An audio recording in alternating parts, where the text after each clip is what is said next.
Feedback. Feedback. Hi, this is Theo Broughton. And I am Thabiti Mpinga. Inviting you to join us each Monday at 9 a.m. for Feedback, A positive image production by Hood Research. Encourage others to tune in each Monday on Comcast Detroit, Roku, Amazon Fire TV, watch WHPR TV Network anywhere. and take us along with you. Feedback. Feedback. Feedback. Always remember that you can take us along with you. You know, when we come on each Monday, sometimes I see it's either feast or famine. But today, we are going to have a feast. We have a wonderful individual who's going to be on with us. And many of you may remember, Attorney Jeffrey Edison was an advocate within this community, for the community, and always was there to help. He has recently spent a lot of time in Ghana, Africa, and we want to hear from him and talk to him about all of the wonderful things he has continued to do. Happy Monday, Jeff, and thank you for joining us today.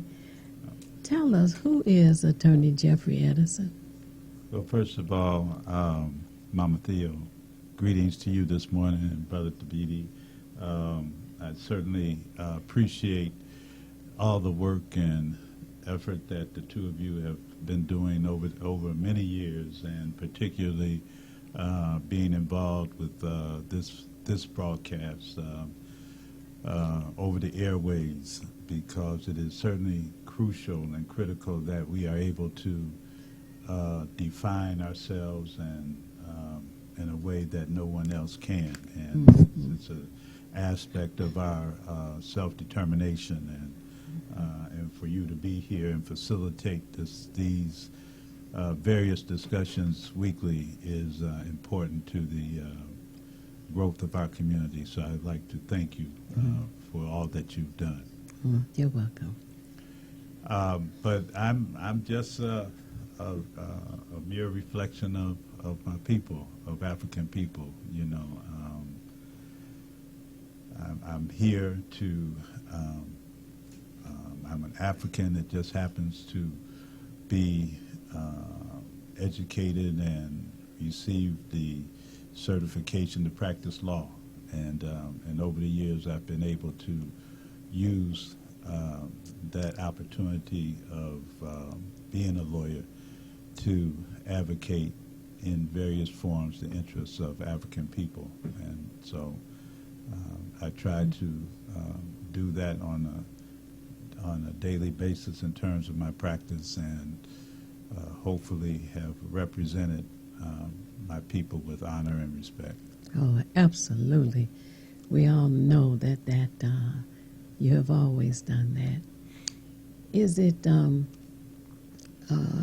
opportunity for you to have gone to Africa, to that continent, when, you know, so often the people in this country are, I would say, tricked. There's a new term that's been floating about called gaslighting, when they want our people to not look in the direction of the continent of Africa, not to think about wanting to meet and learn and work with the Africans who are on the continent still. They come up with so many just crazy ideas to make you feel ashamed, to make you not want to even use, when you hear people here say, I ain't no African. They have all kinds of strange thoughts and ideas. When you got the idea that you wanted to go to Africa, tell us how that came about, and how you happened to want to do that. I think that my motivation and perspective on Africa was initially sparked when I was in high school, at Mumford High School, and had the true blessing of having educators there who, and this was like in 67, right after the rebellion, 68, and there was a movement throughout Detroit and Detroit high schools. I know brothers and sisters at Central and Cass, Mumford, McKenzie, at that time were like organizing to bring some accountability to the type of curriculum and education that was being taught in the high schools, and it was during that time that Mumford began Black Studies or Black History courses, I think as they were called back then, you know, and so not only in terms of Black history, well, Black history inclusive of not only our historical evolution in the United States, but also in Africa, and began reading books in Black literature and the Harlem Renaissance, and reading brothers like Richard Wright, Ralph Ellison, Claude McKay, and so it was that was sort of like the beginning, and then matriculating to Howard University in Washington, D.C., which was furthered the solidification of foundation in terms of a Pan-African view and perspective, because there at Howard you had not only brothers and sisters from across the United States, but also the African diaspora and the African continent, and being not only in at Howard, but also Washington, D.C., in terms of the intersection of Africans from all over. And so it was there that really began to cement my consciousness in terms of the importance of a Pan-African view and perspective. And then also at that time at Howard, Brother Haki Mahabuti, he taught at Howard, but this was in my later years at Howard, and I didn't have him as a professor, but his publishing company out of Chicago, they produced these different pamphlets on different critical issues. And one of the pamphlets that they published was from an African frame of reference, and or an African frame of reference. And in that book, or pamphlet, it talked about the importance of having or looking at not only yourself but the world view from an African perspective and not a European perspective, which our traditional education was based on. And that kind of struck a nerve in terms of, you know, realizing that we are African, that we have to look at the world and the community from our perspective, from our interests, and so that was very important. And then after Howard, becoming a lawyer, I was while in law school, coming back to Detroit at Wayne State Law School.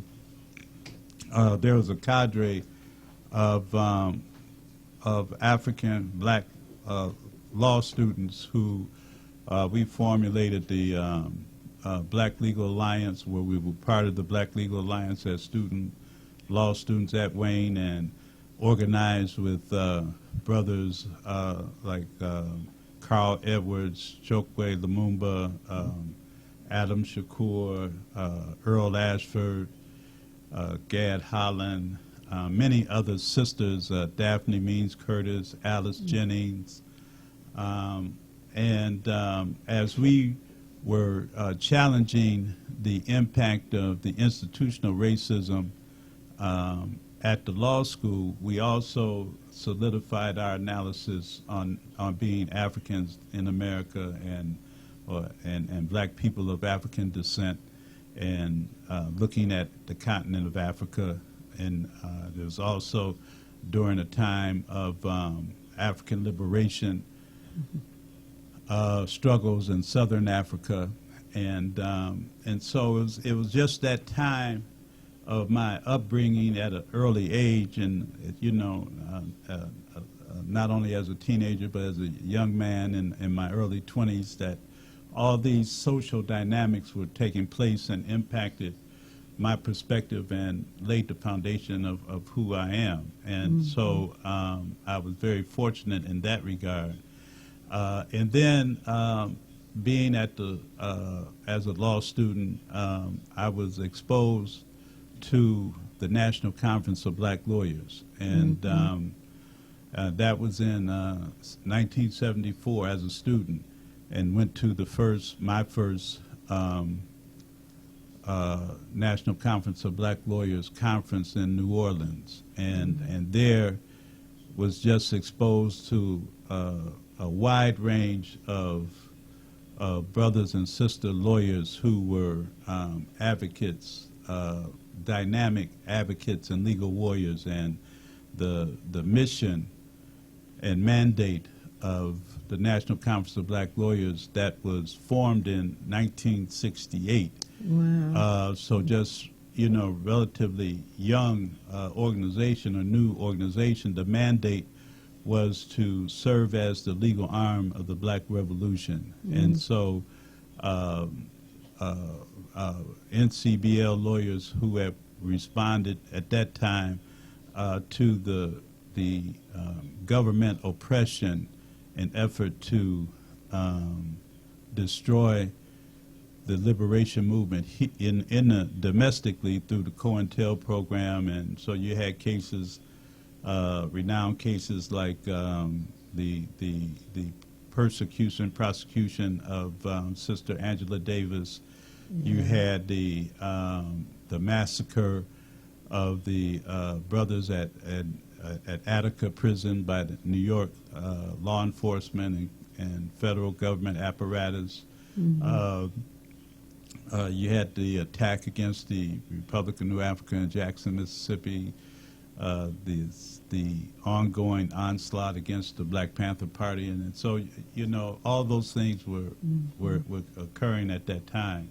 Right. And then through my involvement with the National Conference of Black Lawyers, I had an opportunity to make my first home going to Africa, and that was later in 1987 when I had the opportunity to be part of a delegation invited by the government of Togo, West Africa, to do what was then termed as a hospitality tour. And so I was part of a delegation, and a small group of about 10 folks from different backgrounds, and went to Togo and the Ivory Coast that time. And also significant about that is when I met Mama Malkia Brantoul. She was in that delegation, and as you know, Mama Malkia is the sister of Mama Imani Humphreys. They both were educators here in Detroit. Mama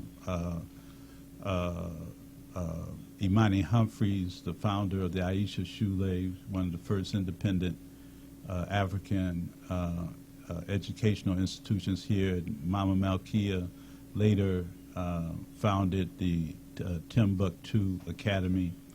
And then just coincidentally, referring back in high school, I didn't know Mama Imani at the time, but her son, two of her sons, Chris Humphreys and Michael Peely Humphreys, were students at Mumford, and but then later come around and realize who their parents were, and then that Mama Malkia was Imani's sister. But meeting Mama Malkia in my first trip to Africa was significant because we forged a relationship that lasted until her death later in years, but it really, Mama Malkia was sort of like the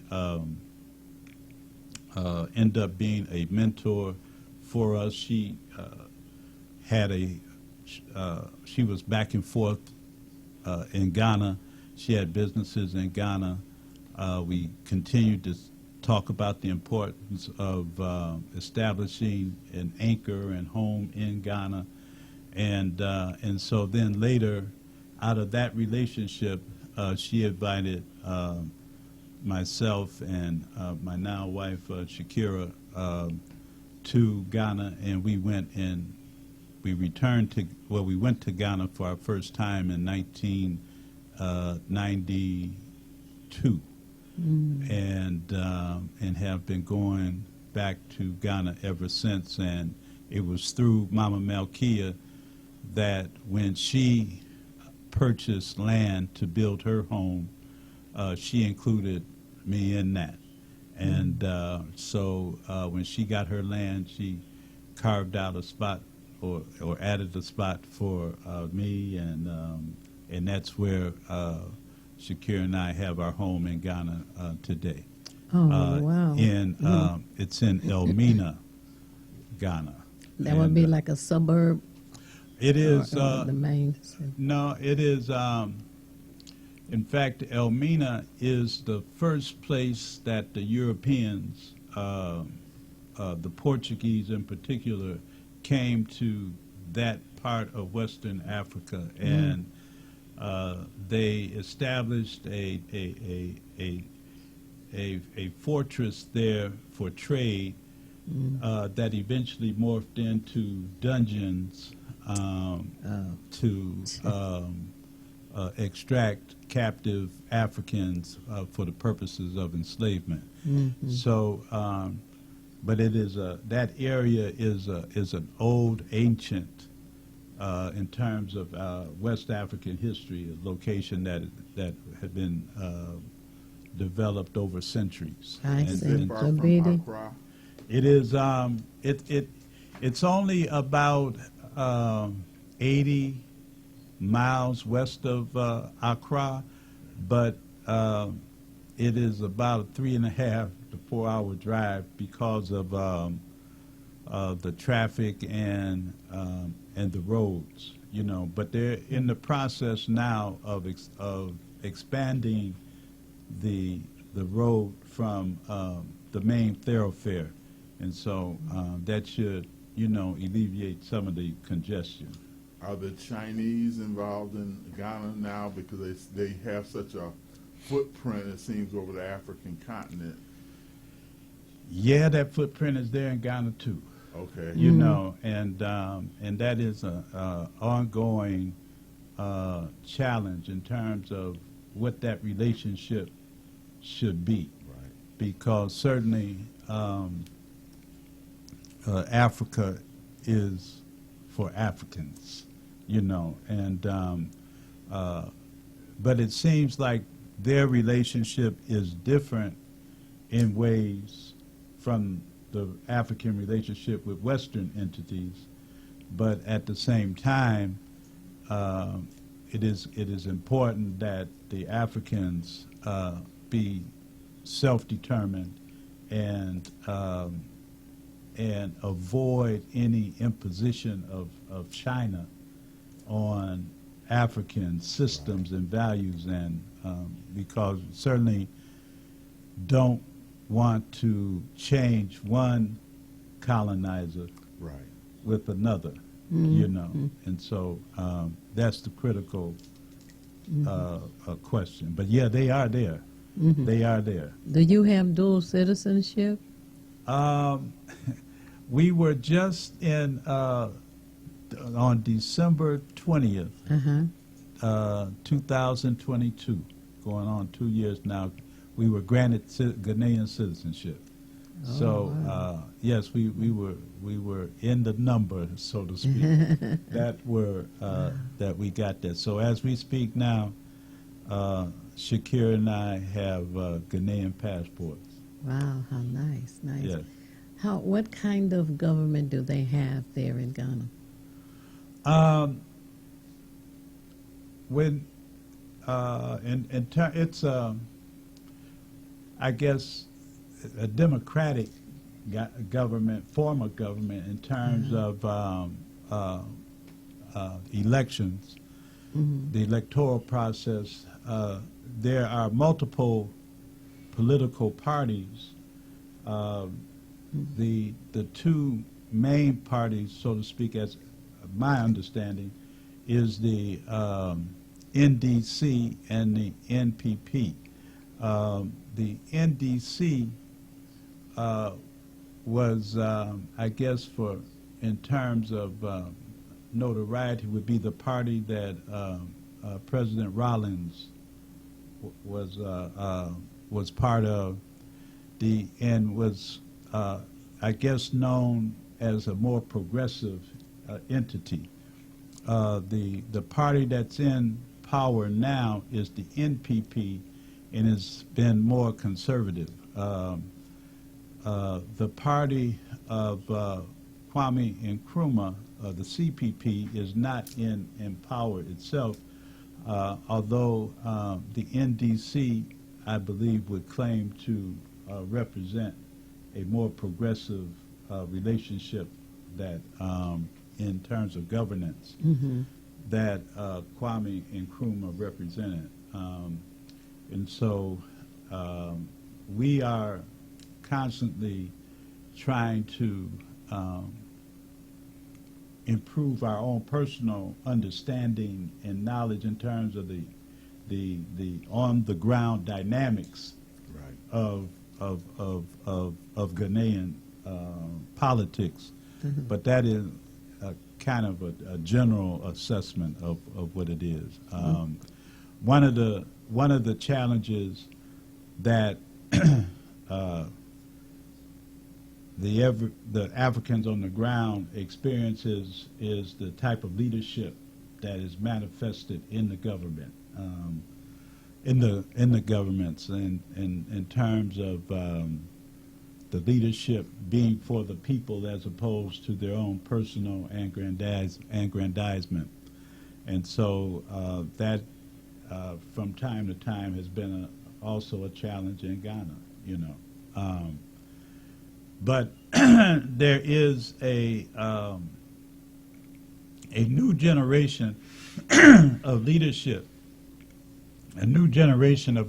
now that is breathing a breath of fresh air, I would say, in terms of African politics and leadership, and that would be the recent formation of the Alliance of the Sahel states under the leadership of the Captain Traoré in Burkina Faso, the brother in Niger, and the brother in Mali.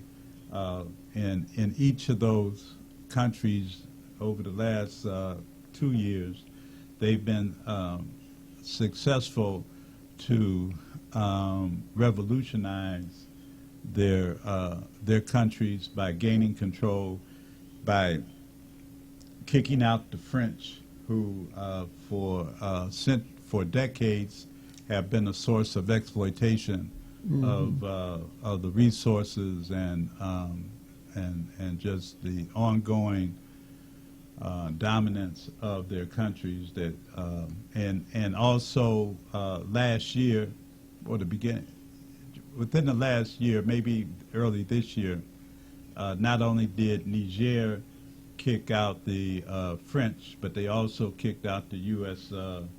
From in terms of the military presence in Niger.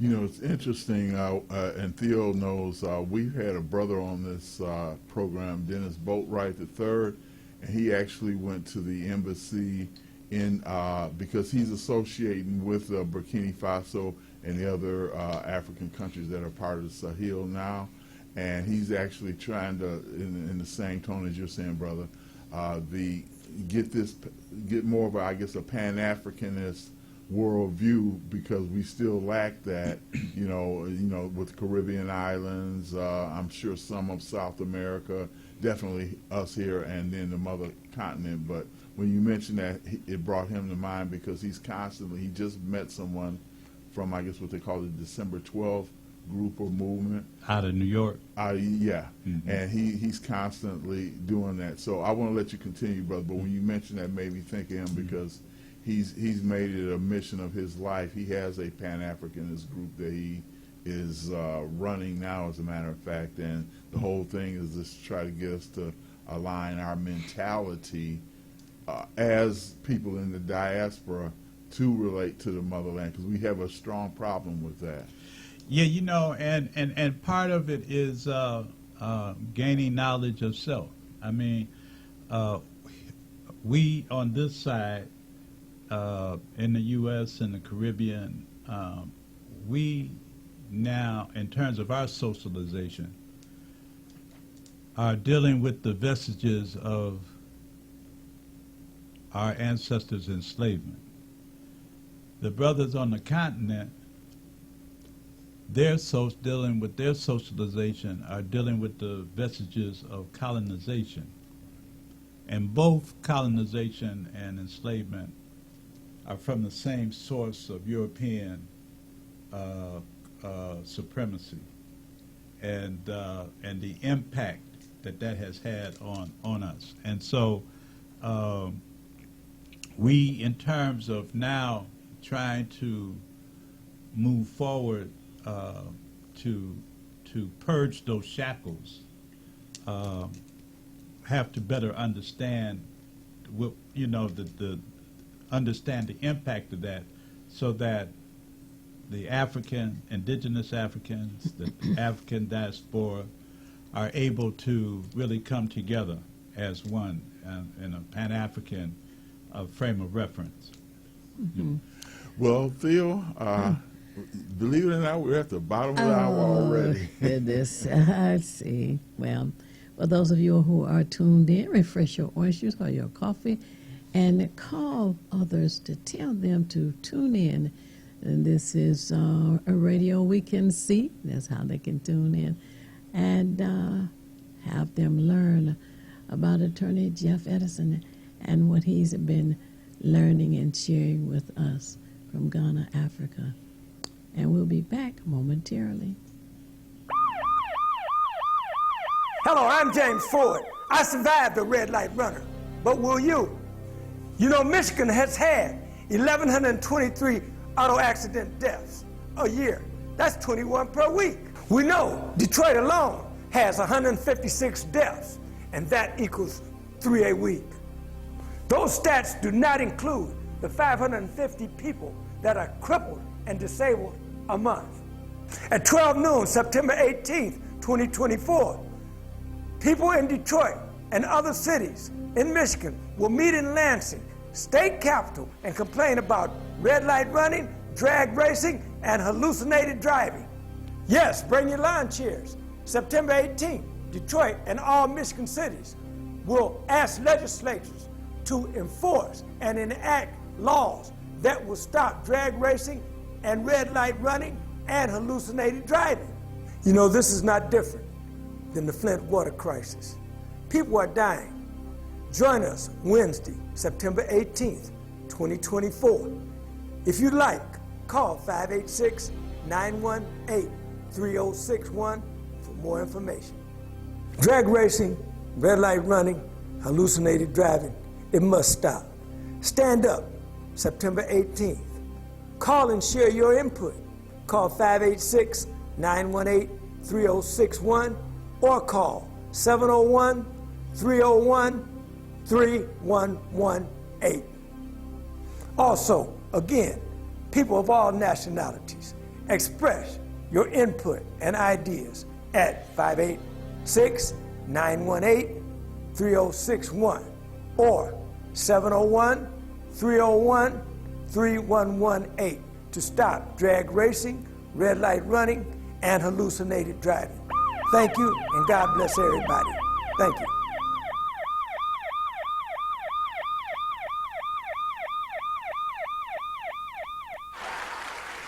It's the These Nuts Show with your host, Butter and friends. Butter here, magician escape artist, practicing for my show tonight. Come on in, have a seat.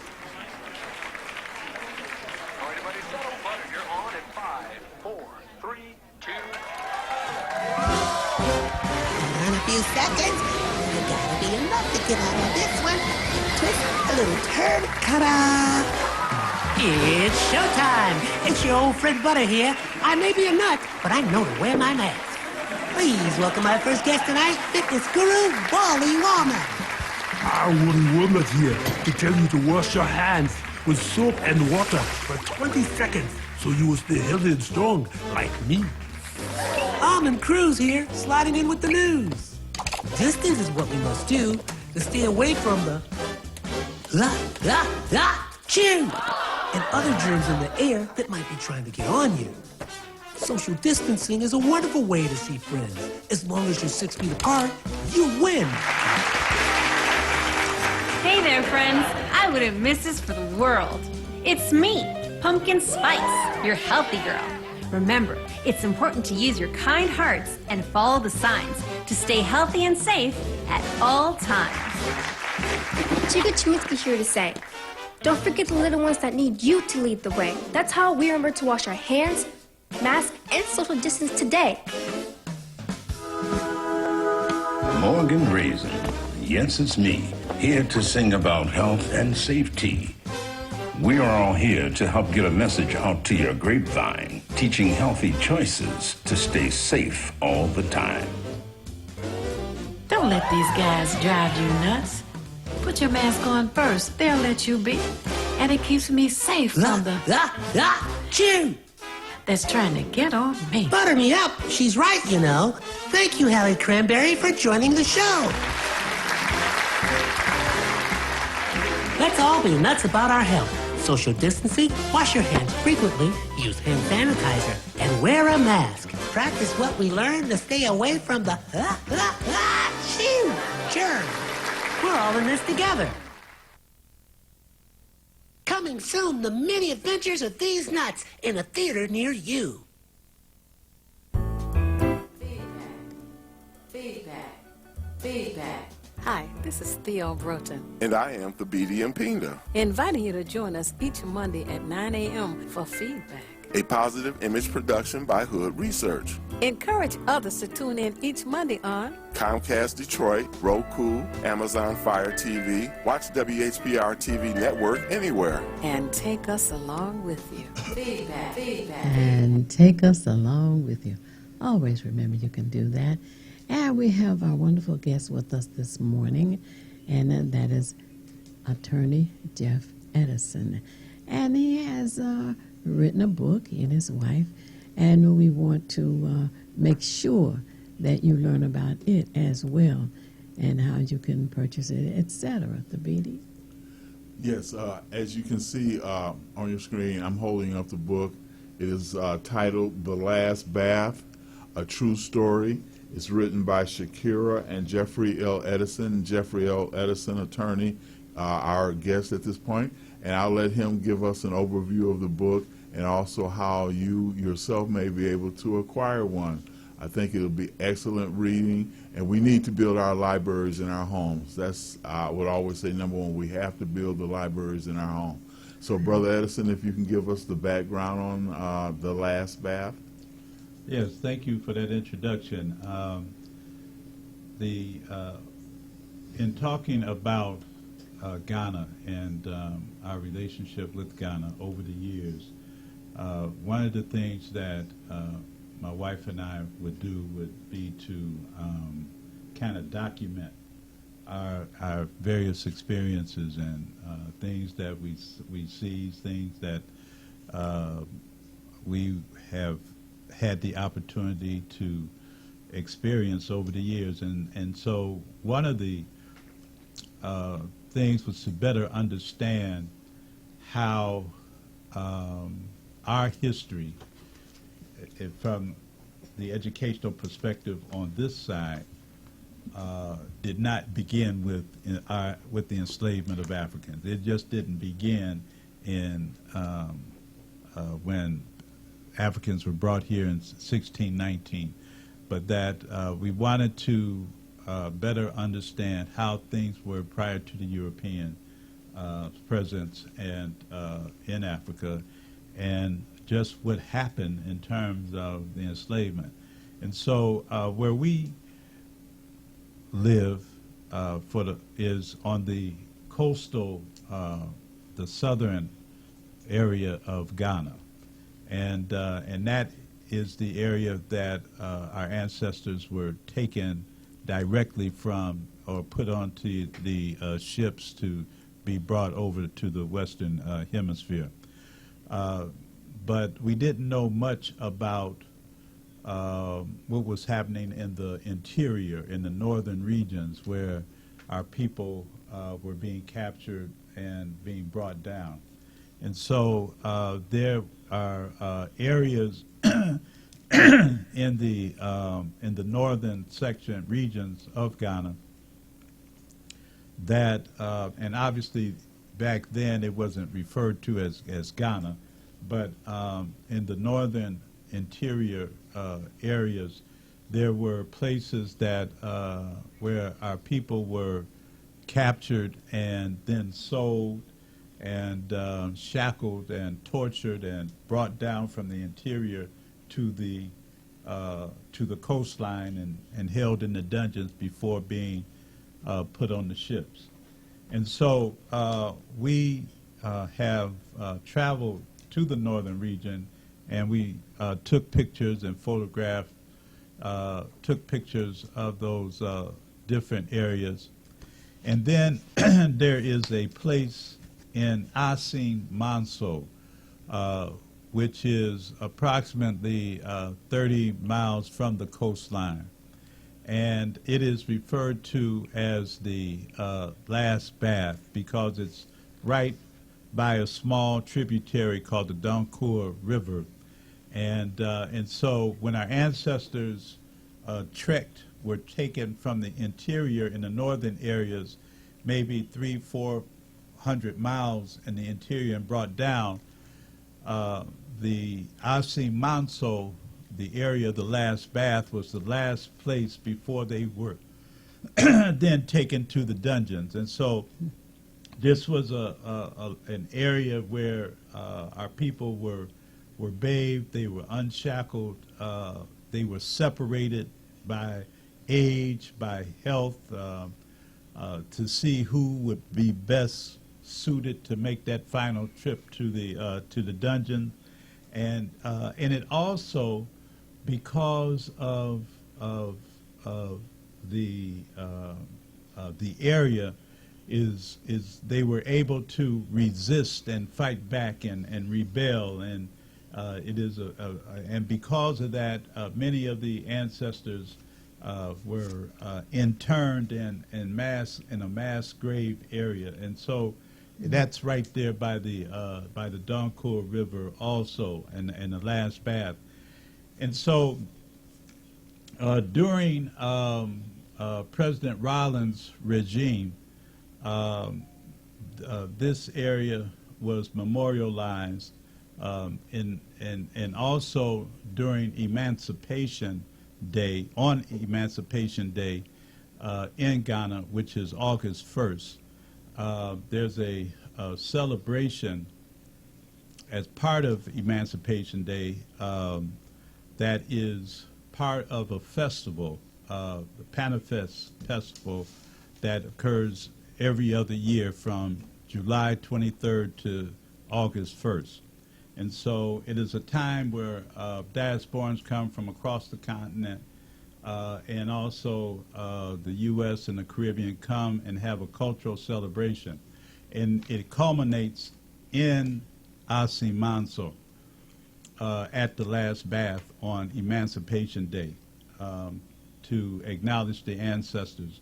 But at Asin Manso, the community Asin Manso, they commissioned a Ghanaian painter by the name of Obe to paint a mural on the wall around the area leading up to the last bath.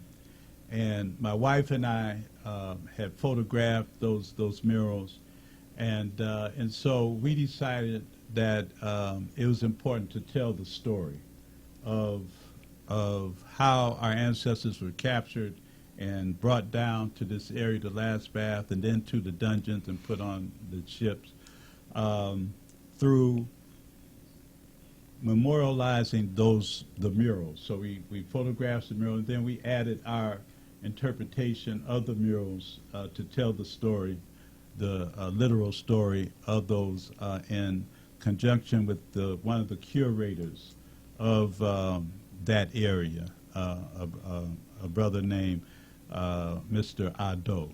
And so the book represents my wife and I, our journey, coming to Ghana, coming back to Africa to tell our story, and it's not only reflects the story of the murals, but also a pictorial documentation of Emancipation Day celebration, and it's a tribute to that story. And so it is an important story because not only do we on this side don't know, but it's not well documented in Ghana in terms of what took place. And so this is just a very small, basic contribution to that history, and our effort to memorialize it. As one of the Ghanaian or African sayings go, until the lion has his historian, the hunter will always be a hero. So this is our effort to tell our story in a very basic and simple fashion, so that the history is not lost.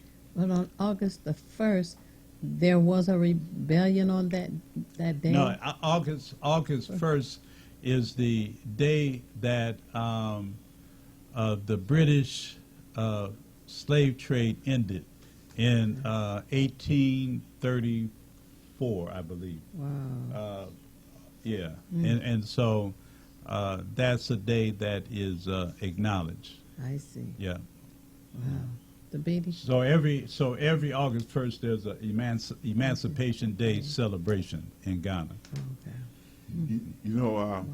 I wanted to ask you to share with them, is there a way they can contact you or get a hold of Yes, book? they can reach us at, my number is 313-418-4232. Okay, once again? 313-418-4232. And as all of you know, I didn't say it at the beginning of the show, we just jumped right in to swim. But I always tell you to have your pen and paper handy because there's always going to be some information you want to record so you can refer to it later. So I'm going to give you Attorney Jeffrey Edison's number again, but for those of you who are unprepared, when we go to the next break, grab that pen and paper. To contact him concerning acquiring this wonderful book, The Last Bath, and I like the title too, because I think it's very profound and significant given our sojourn, unfortunately, from the motherland here. But to contact Attorney Edison, you can contact him at area code 313-418-4323. 4232. Oh, okay. Let me get this right. I wrote it down wrong myself. Okay, 4232. Okay, juxtapose those numbers. So here we are, 313-418-4232. You can acquire the book, The Last Bath. And I've had a chance to glance through it. It's got great pictures, and you know, they said pictures worth 1,000 words. Well, here's 1,000,000 right here for you. And then also giving background to various things that have occurred on The Last Bath. And it's just so significant. If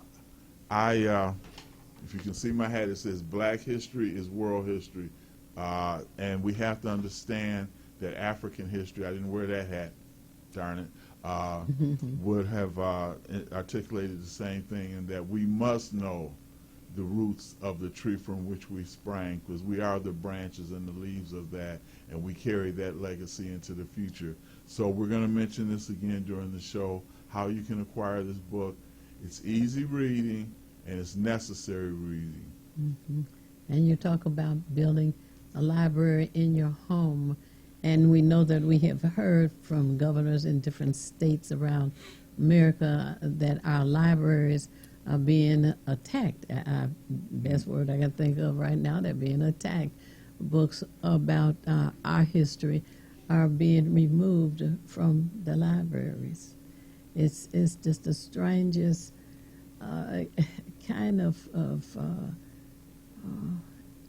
event that has been taking place, because there's some pushback, but not a lot, and it's interesting to find that a large portion of people in this country are Kool-Aid drinkers.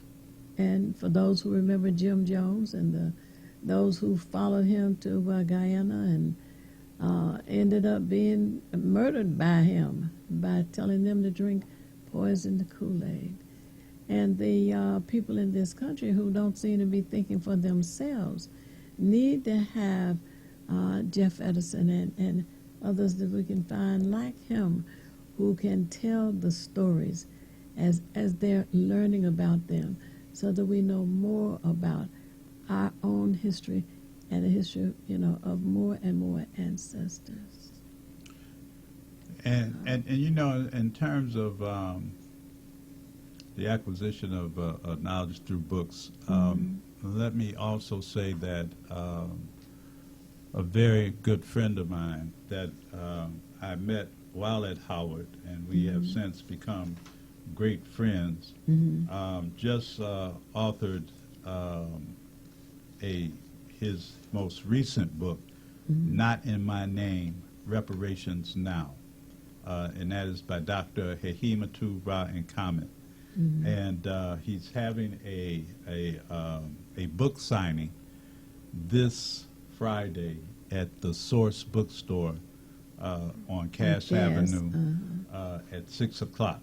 And in this, he gives his commentary on the conditions of Africans currently, and gives an assessment in terms of reparations, and from his perspective, what we need to do now in terms of not drinking that Kool-Aid and accepting the status quo. And so I wanted to bring that to the attention. And Brother Tabiti, this is that book. Okay, I want to show you the book is entitled Not in My Name, Reparations Now, by Dr. PhD. I'll let you pronounce the name, brother. Hehimatu Ra Nkamet. And he will be at the Source Bookstore, which is located in the Wayne State University area. He will be there. Actually, the address is 4240 Cass Avenue. That'll be Suite 105. It will be this Friday coming, September 6th at 6 p.m. You can meet the author of the newly released Not in My Name, Reparations Now, as well as Yes We Can, Sir. And get a chance to purchase the book, learn about reparations, which it's long overdue, I'll put it that way. I mean, everybody else has got their money except us, and all we do is have these committees that are reading and debating and talking about what form should it take. But as far as I'm concerned, and although there are some details that need to be worked out, it's also a stall tactic, as I see it, because we look at the relationship between the Europeans and the Native Americans, and treaty after treaty, and it wasn't worth the paper it was written on. So it's necessary for us, as many other groups, to have gotten ours. Now, unfortunately, We're getting ready for a break once again. Yes, time just moves when you're having fun. Take it, Theo. All right. We know that we are in an election time, season, I guess I can say. And at this time, we have a woman who is African American who is campaigning for president of the United States in the name of Kamala Harris, who is currently the vice president in the United States. And there is a gentleman, a minister by the name of Reverend Otis Moss III, who felt that he should speak to the issue of democracy, because democracy is on the ballot. There are too many of our people who don't realize what has been happening to us and what can continue to get worse. So I want you to hear Reverend Otis Moss, and then when we come back from the next break, we'll talk about a little more of reparations. Past Tuesday, on Tuesday night, I was watching a debate. Yeah, I kind of felt the same way when I was watching the debate, the way some of you all just responded, but God placed something on my heart that I would like to share with everyone here and those who are online with us today. Politicians never do the right thing unless a moral witness, a prophetic wing, or an ethical enclave stand for them and demand change. Abraham Lincoln did not free the slaves because he felt like it, but he was forced into glory by the moral witness of the likes of Frederick Douglass. FDR did not create the New Deal because it was a good idea, but he was forced into glory by the moral witness of people who demanded action during the Great Depression. Lyndon Baines Johnson did not sign the Civil Rights Bill and the Civil Rights Act because it was a nice idea, but he was forced into glory by the work of Martin Luther King Jr., John Lewis, and Fannie Lou Hamer, and others. Unfortunately, in our American political system, candidates and parties are beholden to special interests. But never forget, we the people have power. We the people, black people, kissed by nature's sun, have power.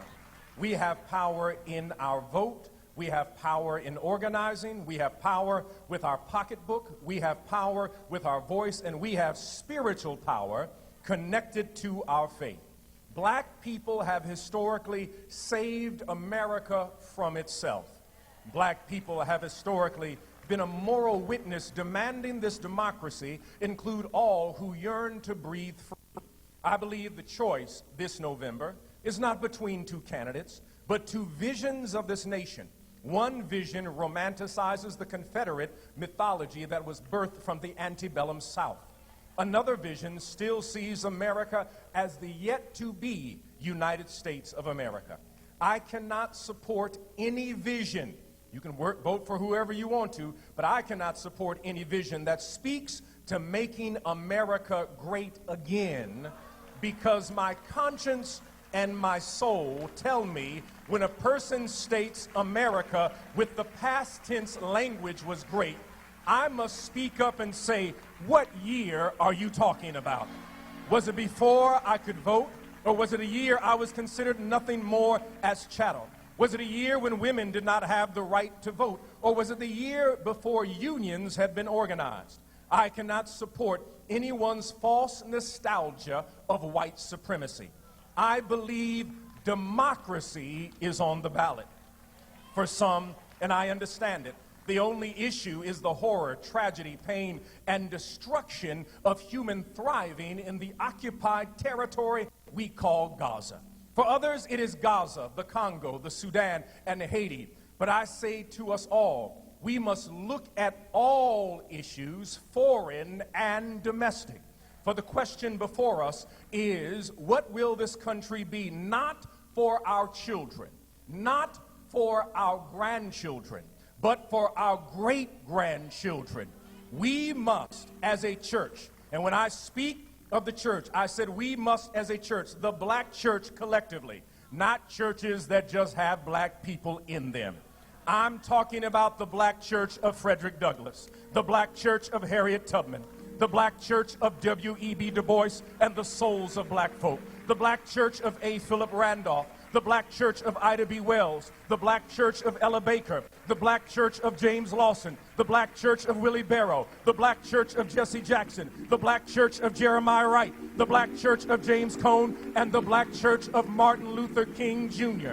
The question for us today, since democracy is on the ballot, is will we stand up for the 295,000 people who die as a result of poverty every year? The question for us today, since democracy is on the ballot, is will we speak for the 87 million people who are uninsured in this nation? The question for us today, since democracy is on the ballot, will we stand up for people such as members in this congregation who have to decide whether to pay their rent or purchase prescription drugs? The question for us today, since democracy is on the ballot, will we stand with our union sisters and brothers who are under attack by corporations who want to outlaw unions? For those who do not know, unions ended child labor. Unions created the 40-hour work week. Unions created the 8-hour work day. Unions provided unemployment benefits, workers' compensation,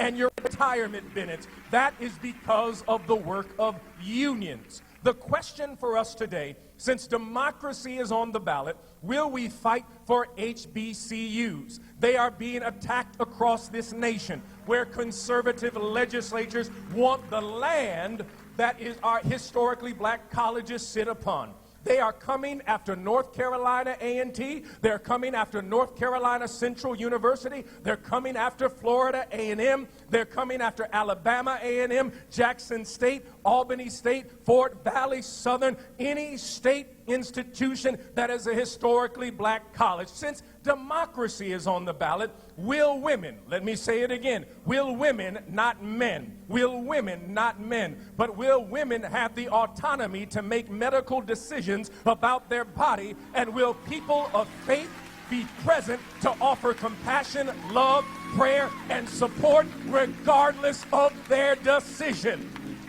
Will we fight to ensure that every returning citizen has full citizenship rights after they've served their time in prison? Since democracy is on the ballot, will we seek to abolish the penal system of incarceration that is destroying our community? Since democracy is on the ballot, will we vote to protect our right to vote across this nation? Conservative legislators are passing laws to restrict voting rights and gerrymandering districts to dilute black political power. Since democracy is on the ballot, will we fight to protect this planet as we are seeing the effects of climate change right here in Chicago? Since democracy is on the ballot, you must know there are 46 judicial appointments the next president will make that will reshape voting rights, unionization, homelessness, and even possibly outlaw historically black colleges. Since democracy is on the ballot,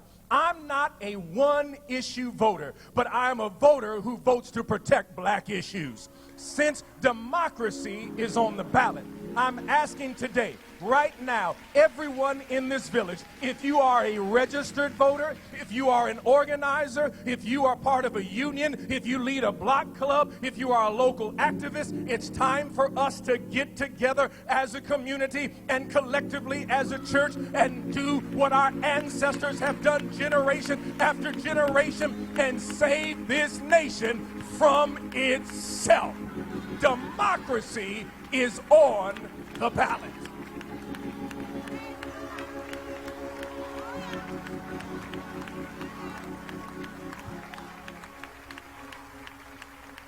Now, I said what I said, and I ain't taking it back.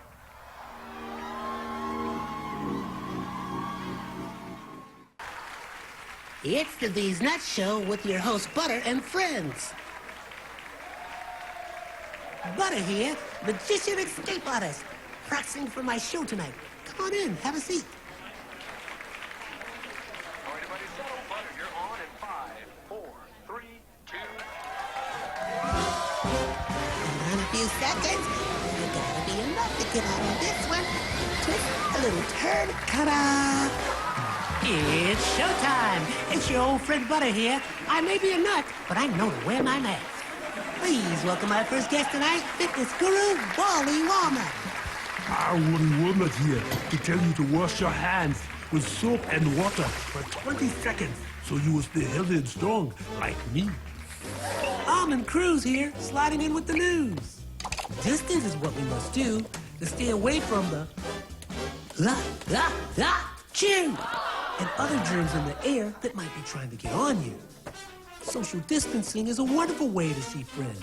As long as you're 6 feet apart, you win. Hey there, friends. I wouldn't miss this for the world. It's me, Pumpkin Spice, your healthy girl. Remember, it's important to use your kind hearts and follow the signs to stay healthy and safe at all times. Chica Chiminsky here to say, don't forget the little ones that need you to lead the way. That's how we remember to wash our hands, mask, and social distance today. Morgan Raisin. Yes, it's me, here to sing about health and safety. We are all here to help get a message out to your grapevine, teaching healthy choices to stay safe all the time. Don't let these guys drive you nuts. Put your mask on first. They'll let you be. And it keeps me safe from the chew that's trying to get on me. Butter me up. She's right, you know. Thank you, Hallie Cranberry, for joining the show. Let's all be nuts about our health. Social distancing, wash your hands frequently, use hand sanitizer, and wear a mask. Practice what we learned to stay away from the chew germs.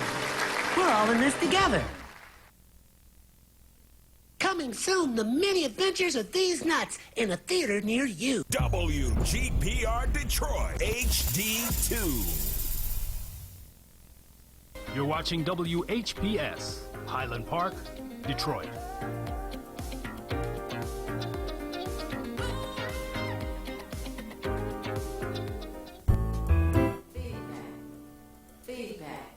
Feedback.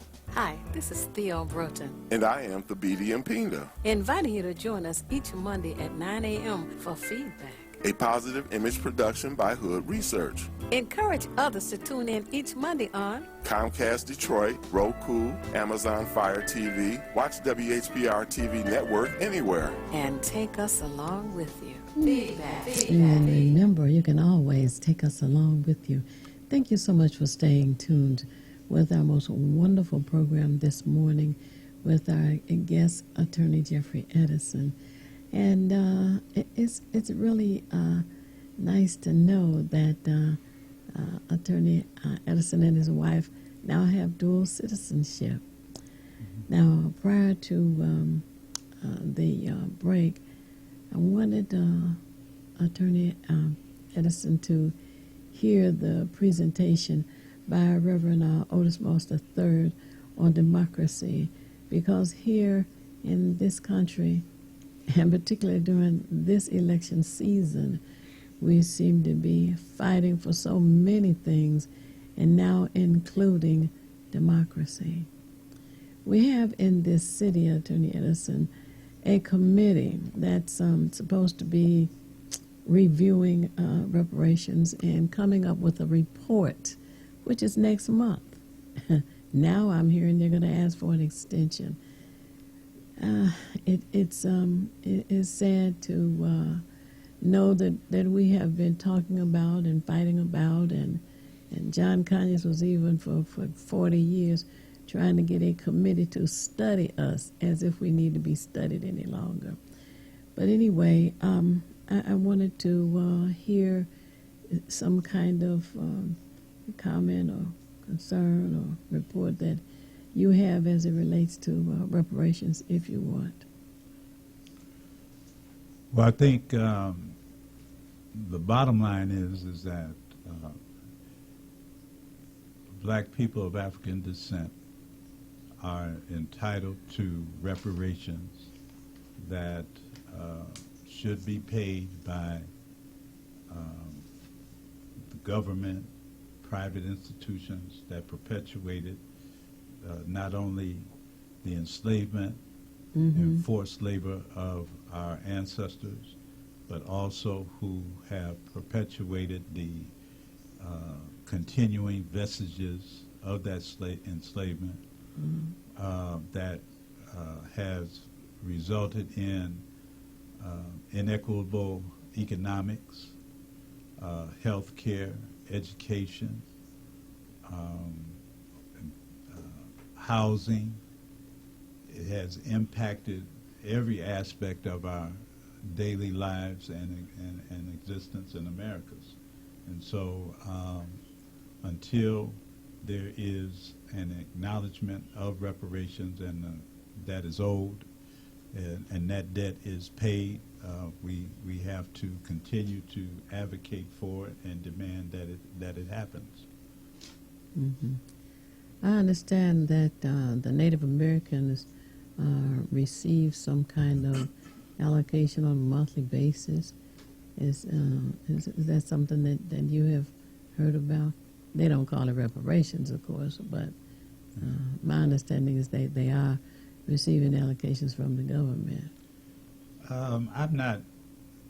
I don't know about that specifically, but certainly so-called democracy or the conditions in Americas will never be right until they get right first with the First Nation peoples and Africans, you know. So they certainly have a righteous demand for the genocide that was committed against them, and so do Africans. Absolutely, yeah.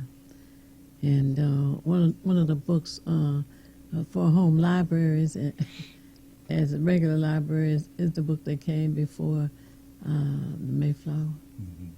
Yeah. Dr. Lalonde Bennett. Yes, sir. Yeah.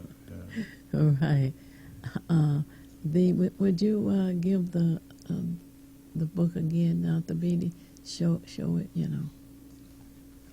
Here I present to you and show you The Last Bath. And one of the things I want to say about it in holding it, and I've actually, as I say, scanned through the pages, is that it's easy reading. It's not one of those thick 400-500 page books, and I've had to deal with those too. But this is The Last Bath, and it's authored by our guest, Jeffrey Edison, and his wife, Shakira. If you'd like to acquire the book, and I hope that you do, because again, we need to build libraries. And as we build libraries, another thing is that we should read at least 30 minutes a day. You'll spend hours on your phone. Take 30 minutes a day to read. This book you can contact him directly.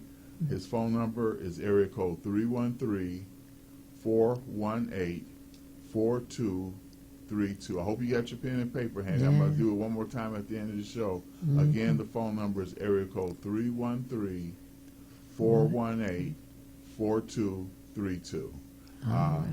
The Last Bath, which speaks about the last time that our ancestors were carted off. And I was surprised when the brother said they marched them 300 or 400 miles to get to the coast.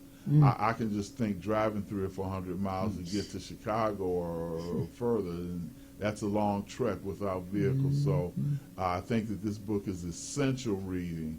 And with the pictures, it brings in another dynamic as well, because a lot of people are more prone or affected by visual as they are what they hear literally. And I think that we need something like this to touch our spirits and awaken the consciousness within us.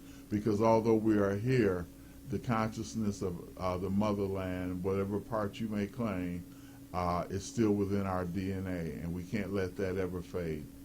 The Last Bath. Absolutely. And Hood Research does a conference call each Saturday between 3 and 6 p.m. And if you find that you would be available for any of the time between 3 and 6, we would like to talk and promote the book this Saturday as well.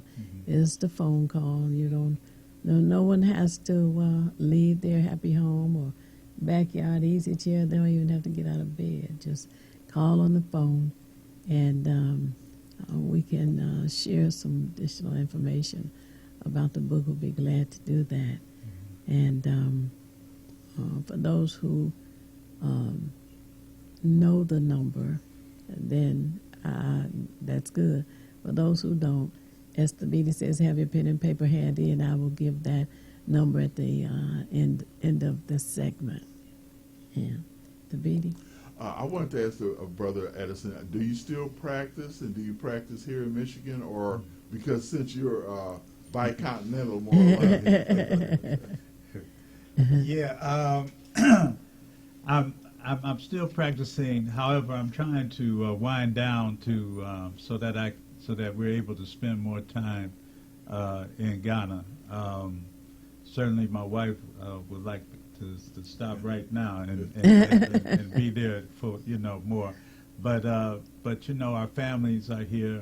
Our children and our great grandchildren and grandchildren are here. So that's just an emotional tug. But at the same time, I've been practicing now over 48 years, and it's time to transition, and timing is of the essence. Time is very critical, and so we also are involved in some projects in Ghana. In fact, the proceeds from the book are used to support the various projects, and one of the projects, Shakira and one of the sisters there named Gifty, they have organized what is referred to oftentimes as the Old Ladies Project, wherein Gifty, she is a food processor, and Shakira and Gifty and a few others, they have organized providing sustenance and food for approximately 110, 120 elderly women in the Bantama Achinam area, which is right where we live, the community that we live in. And these elder women ages from 65 to 120. Wow. And in some instances, in many instances, the sisters are just there alone, and they need the support, material and food support. Wow. And so Shakira and Gifty provide that on a monthly basis. So that's and literally over 100 women that are supported. There's also another village, Sukarara, which is not far from where Elmina, and we've been able to supplement or provide a water line from a water source to the village. We're able to help put in a water line, pipeline, so that the sisters would not have to walk to the source and carry the water back to the village. So through the help of a family here, a Muslim family here, and it's a Muslim village, we were able to do that. Then there is another project that we have. One of the things one of the things that really inspired us in the community that we're in is that we're just not there just to be laying back, and so we approached the chief and elders of the community to see how we could best serve and address some of the needs. Mm-hmm. And Shakira, she had the objective, or one of the objectives, was to create a space or that would allow for local artisans to come and not only tweak their crafts, but also to train the youth in the craft and provide space for them to sell their crafts. Mhm. And then not only in terms of the arts, but also in other vocational training, you know, whether it would be in terms of tie and dye, whether it be in terms of cooking, whether it be in solar energy, you know, just create a space that could occur. And so we were given some land to do that, to develop it. And that was like in 2011, and the space that was given was like had been used as a waste dump. Wow. You know, Mhm. and just looking at it, you know, it's like you'd be like, damn, what you doing, man? Giving us this, yeah. But we over the years have been able to redevelop this area, and just now this year have gotten it after all this time for a lot of different challenges. You know, just interactions with the community. I mean, we clear it at one time, and then when we come back here, they, you know, just some issues. Just some issues, Wow. you know. Right. But we got it to a place now where it is open, and it's a large site, and it can also be used for funerals and wedding. Such it's an outdoor space, you know, and local youth concerts, and so we just got that together, and so we're looking forward to really expanding that. It really is like when we were coming up, we'd have like the recreation centers in the neighborhoods. It's like an anchor, and you just did everything at the rec center, you know, and so it's kind of that kind of concept, a place where the community can just come and do a lot of different things, you know. Oh, wow. And then the other project we have, there's some young brothers of about, we got about 8 or 9 brothers that we sponsor between the ages of, I think, 14 and 17, 18. And they call themselves the Future Mechanical Engineers of Ghana. And these young guys, they're just geniuses. I mean, they have taken like little scraps from the environment and put it together to make little cars that work. I mean, you know, the little, and but they are, so we're sponsoring them in terms of making sure they have the support to really tap into their own genius. And so they're phenomenal. We got some footage, little video footage of the work that they've done, little cars that they do, and then there is a Ghanaian engineer who manufactures. He's the only one in Ghana that has who builds cars. A brother named Kantanka, and so his plant is not far from where we are. So we've taken the young brothers there, you know, to try to expose them, you know, on a greater plane, you know, what engineering is all about. Right, right. And so we're really excited about what those young guys are doing. You know. Go ahead, Theo. I was just going to say, is there a way for donations if someone want to donate for the projects? Yeah, we don't have a formal way, but but you can reach me, you know, and whatever is contributed, we will, you know, we certainly are giving it to the projects. Wow. Oh, great.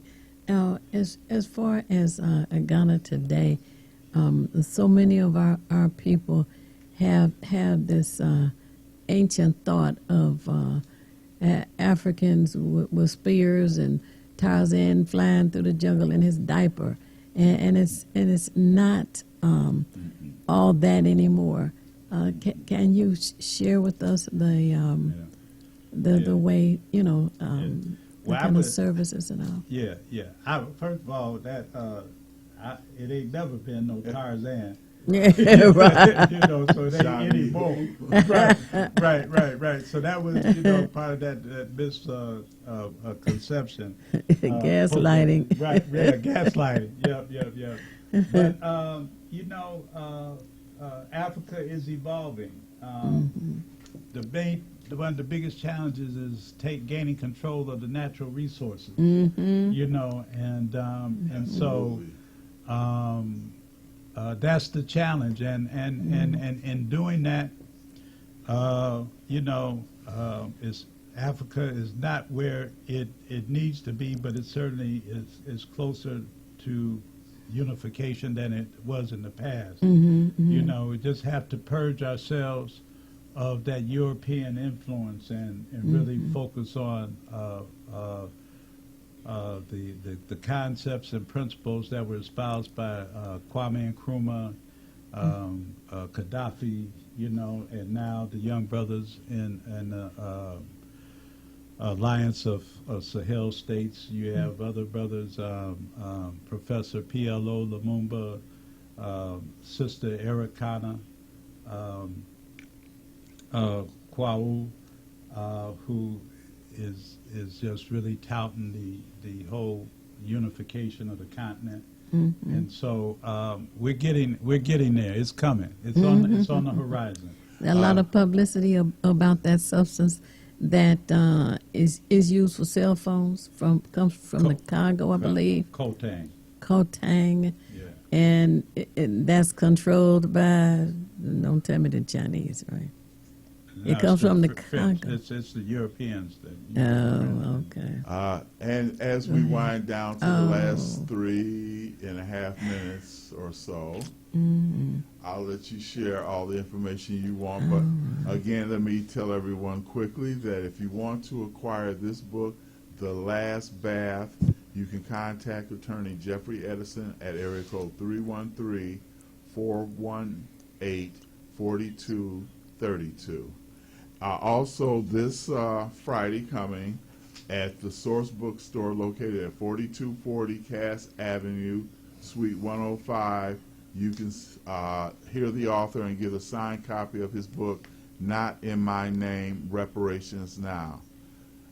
So please put that on your calendar. Theo? Yes. Well, first of all, I want to say thank you so much for spending the time with us this morning. We have really enjoyed it. And we are going to make a donation for the projects that you are handling in Ghana at this time. And so happy that you could come back to America. You're going to have a family reunion over there. I know they should be looking forward to it. But for those of you who, want to join Hood Research, our telephone number is area code 248-234-2371. Again, our number is area code 248-234-2371. You can go to our website, and the email is contact@hoodresearch.org. Once again, and that is CONTACT, the little @ symbol, then HOODRESEARCH.org. And on Saturday, the numbers that I wanted to give you, the number and the access code for our conference call each and every Saturday from 3 p.m. until 6, during which time we have a guest on, such as Attorney Jeff Edison, and others. We've had a variety, judges and even comedians, etc. Anyway, the telephone number is 1-978-990-5000. Once again, you dial 1, area code 978-990-5000.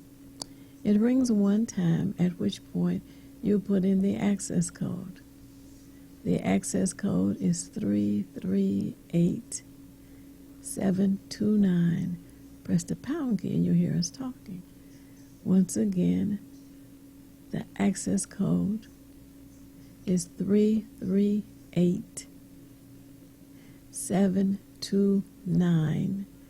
Press the pound key and join Hood Research anytime between 3 p.m. and 6 each and every Saturday.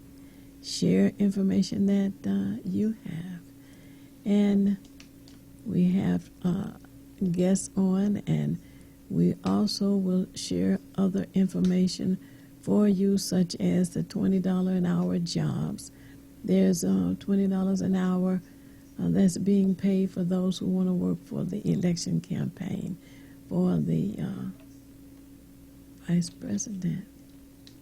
Secondly, $20 an hour for those who want to tutor children. This is at the Detroit Public School System. $20 an hour for each of those. So I'm hoping that you had written down much of this information. And once again, if you want to donate for Attorney Jeffrey Edison's projects in Ghana, Africa, the telephone number for him is area code 313-418-4232. 313-418-4232. And tune in again next Monday, and know that you can always have Hood Research with you, and consider joining us. The annual membership is $20 a year. Till next Monday, the BD. And as I always say, first I want to thank Attorney Jeffrey Edison for gracing us with his presence and knowledge and experience. And as I always say at the end of every show, boy, if you want to be nothing, do nothing. But the only problem with doing nothing is you never know when you're finished. All right. Till next Monday, peace. Feedback. Hi, this is Theo Broughton, And I am the BD Mpinga, inviting you to join us each Monday at 9 a.m. for Feedback. a positive image production by Hood Research. Encourage others to tune in each Monday on Comcast Detroit, Roku, Amazon Fire TV, watch WHPR TV Network anywhere. and take us along with you. Feedback.